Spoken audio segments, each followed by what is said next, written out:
Hello toutes et tous. Cette semaine, un replay du 19 à 45 de M6. Bonsoir et bienvenue à tous. Mercredi 7 février, voici les titres. L'émotion aux Invalides, la cérémonie d'hommage.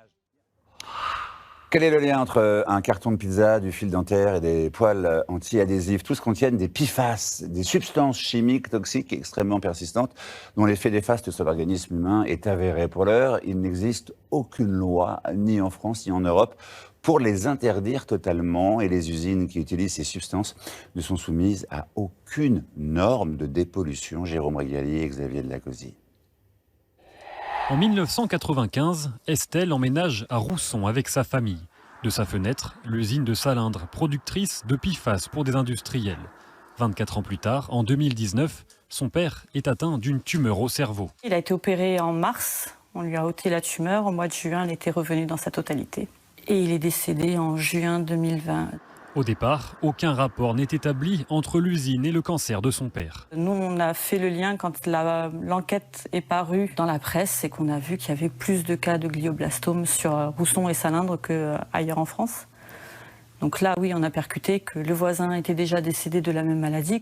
Dans les communes autour de l'usine, l'incidence des cas de glioblastome est 3 fois plus importante qu'au niveau national. Une enquête réalisée par 17 médias dont Le Monde révèle une concentration de PFAS ahurissante, 54 fois plus élevée que le plus haut taux jamais mesuré.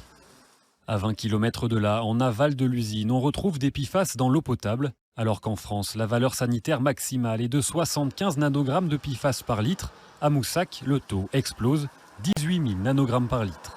Les PFAS sont partout, ils servent à fabriquer vêtements, chaussures, cosmétiques, voitures, et ils sont encore très peu connus.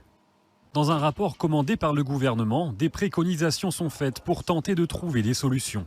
Face à l'absence même de normes, le rapport recommande l'établissement de valeurs toxicologiques de référence, mais aussi l'identification des pollueurs, l'interdiction des rejets de PFAS et la création de filières de dépollution. Pour dépolluer, effectivement, ça demande des moyens considérables pour traiter des millions de mètres cubes d'eau. 238 milliards d'euros par an, un coût colossal comme celui des filtres à charbon pour éviter les rejets de PFAS. Un projet d'interdiction de ces molécules a été déposé auprès de l'Agence européenne des produits chimiques. Merci de ton passage sur cette vidéo. À bientôt.